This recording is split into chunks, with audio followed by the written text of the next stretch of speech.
मेरा रिज्यूमे पीडब्ल्यूसी, आईटीसी इन्फोटेक, माइंडट्री, इन्फोसिस, टीसीएस और बहुत सारे स्टार्टअप में शॉर्टलिस्ट हुआ था। करेक्ट। तो आज मैं आप लोगों के साथ शेयर करना चाहती हूँ कि आखिर मैंने किस तरह का फॉर्मेट रखा था अपना सीवी का, जो कि इन सारी जगह शॉर्टलिस्ट हुआ था। सीवी हमारा जो होता है वो सिर्फ एक पीस ऑफ पेपर नहीं होता है। जॉब ऑफ़र मिलना या ना मिलना वो एक बहुत दूर की बात है, बट हमें ऑफ़र लेटर मिलेगा या नहीं मिलेगा उसके लिए सबसे प्राइमरी चीज़ क्या है? इंटरव्यू का शेड्यूल होना। इंटरव्यू शेड्यूल होगा, उसके बाद ही प्रोसेस हमारा होगा। बट अगर हमारा इंटरव्यू शेड्यूल ना हो तो कैसे होगा आगे का कुछ भी? तो अब इंटरव्यू शेड्यूल कैसे हो, उसके लिए क्या हमारा सीवी का शॉर्टलिस्ट होना इम्पॉर्टेंट है ऑब्वियसली। तो अब अगर हम अपना रिज्यूमे ऐसा बना के रखें जिसमें कि हम एक 4 पेज का कहानी लिखे हुए हैं, अब कोई भी रिक्रूटर के पास इतना तो टाइम ऑब्वियसली नहीं होगा कि वो एक कैंडिडेट का 4 पेज का सीवी बैठ के पढ़ेगा। हाँ, अब इतना भी छोटा नहीं होना चाहिए कि उसमें हमारा बेसिक इन्फॉर्मेशन ही नहीं है, वो बता ही नहीं पा रहा है कि आखिर कौन कौन से स्किल सेट हमारे पास है, एक्सपीरियंस क्या है, हम किस किस टूल्स पे काम कर चुके हैं, हमारा अचीवमेंट क्या है, क्या क्या सर्टिफिकेशन है। अगर ये सारी चीज़ों पहले जो हमारा होना चाहिए वो होना चाहिए कलर चॉइस, उसमें हम किस तरह का कलर यूज़ कर रहे हैं। तो ऐसा आपको रंग बिरंगा पूरा कलरफुल तो एकदम नहीं बनाना है। आप नॉर्मली आप ब्लैक या फिर स्काई ब्लू कलर का रख सकते हैं। ओके। सेकेंड चीज़ जो है, फ़ोटो हमको रखना चाहिए या नहीं। आई विल रिकमेंड कि नहीं रखना चाहिए। इसका बहुत सारा रीज़न है।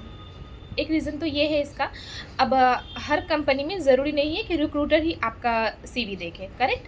तो ऐसा कुछ टूल्स के थ्रू वो लोग उसको रिज्यूमे को एटलीस्ट देखते हैं, जिससे कि वो डिसाइड करते हैं कि स्किल सेट कैसे क्या, जो भी जॉब डिस्क्रिप्शन रहता है उसके बेसिस पे उनका टूल जो है वो वर्क करता है और शॉर्टलिस्ट करता है सीवी को। तो उसमें मतलब जो भी हम फ़ोटो डालते हैं तो उसमें बहुत ऐसा हाई चांस रहता है कि वो रिजेक्ट हो जाता है, क्योंकि वो टूल में भी उसको सपोर्ट ना कर रहा हो। तो दूसरा चीज़ तो ये है।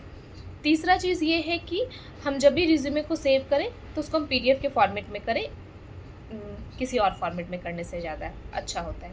ठीक है। और अब हम किस किस चीज़ों को अपने रिज्यूमे में रखें। ओके। तो सबसे ऊपर हमको मिडिल में अपना नाम रखना चाहिए, उसके नीचे हमको अपना मेल आईडी और फ़ोन नंबर देना चाहिए। आप लेफ़्ट राइट साइड में लिंक डाल सकते हो अपने लिंक्डइन का और अपने गिटहब का। नाउ उसके बाद हम एक समरी लिखते हैं जिसमें कि हम बहुत मुश्किल से 2 लाइन में अपने आप को डिफ़ाइन करते हैं इन द सेंस कि हम क्या काम करते हैं, क्या रोल है, कितना एक्सपीरियंस है, बस इतना। उसके नीचे हम आते हैं तो फिर हम अपना एक्सपीरियंस डालते हैं, और अगर आप कॉलेज स्टूडेंट हो तो आप अपना प्रोजेक्ट डाल सकते हो। ओके। एक्सपीरियंस में भी हम किस तरह से, मान लो जैसे कि मैं 2 कंपनी में काम की हूँ, पहला मेरा टीसीएस था, अभी मैं इन्फोसिस में हूँ। तो अभी करंट हम जिसमें है पहले हम उसका एक्सपीरियंस रखेंगे और उसके बाद हम अपना पुराने वाले का रखेंगे। ठीक है। तो उसमें अब कैसे रखना है, तो करंट अगर आपका है, जैसे कि मैं करंट इन्फोसिस में हूँ तो मैं लिखूँगी इन्फोसिस, फिर ईयर ऑफ कब मैंने ज्वाइन किया था और प्रेजेंट तक डालूँगी।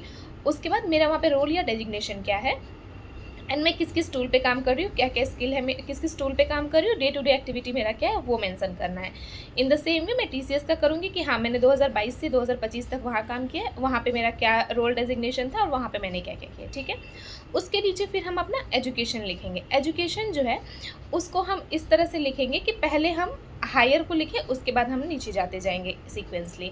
जैसे मैंने एमसीए किया तो पहले हम एमसीए डालेंगे, फिर उस कौन से कॉलेज से किया, कितना परसेंटेज है एंड कौन से ईयर में किया। ठीक है। डोंट फॉरगेट कॉलेज का नाम मेंशन करना। फिर मैं बीसीए का डालूंगी, सेम प्रोसेस उसमें भी, फिर 12th का, फिर 10th का। एंड अगर आप कॉलेज के स्टूडेंट हो तो आप उस तरह से ही फॉलो, सेम प्रोसेस करो, कोई फ़र्क नहीं पड़ता। फिर हम अपना स्किल डालेंगे। अगर आप कॉलेज में हो तो आप किस किस प्रोग्रामिंग लैंग्वेज आपको कौन कौन सी आती है, क्या क्या आपने प्रोजेक्ट में यूज़ किया है वो आप डाल दो।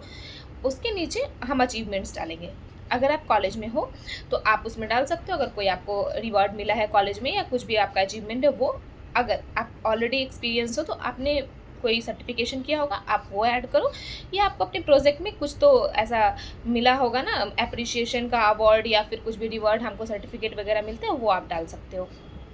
और कोशिश करना कहीं पे भी आप कहानी बना के ना लिखो, बुलेट पॉइंट्स में लिखो, ताकि रिक्रूटर का भी थोड़ा टाइम बचे और वो इजीली समझ सके कि हाँ आपने क्या कैसे लिखा है। कौन सा ऐप यूज़ करें, कोई भी ऐप यूज़ कर लो, कोई फ़र्क नहीं पड़ता, but I will recommend Canva use करो उसमें, क्योंकि आप जैसे कैनवा ओपन करोगे, आप रिज्यूमे डालोगे, आपको बहुत सारा फॉर्मेट आ जाएगा। तो आप अपने कन्वीनियंस के हिसाब से जो आपको सही लगता है कि ये वाला सही बैठेगा, आप वो सेलेक्ट कर लो और उसमें कुछ भी नहीं करना, बस आपको सारे डिटेल्स को हटा के और अपना डालना है। जैसे कि उसमें ऑलरेडी किसी ABC पर्सन का नेम होगा, उनका एजुकेशन, एक्सपीरियंस, बस आपको वो सारा रिप्लेस करके अपना डालना होता है। तो उसमें कुछ एडिशनल हमको ना फ़ॉन्ट का साइज़ चेंज करना है, ना कलर, कुछ भी हमको दिमाग नहीं लगाना, सिर्फ उनका डिटेल्स को एडिट करके हमको अपना डालना है रिप्लेस करके, ठीक है। सो आई होप ये वीडियो आपके लिए यूज़फुल होगा। अगर आपको इसके रिगार्डिंग कोई भी क्वेरी है तो आप कमेंट में कीजिए, I will try to help you out. Thank you.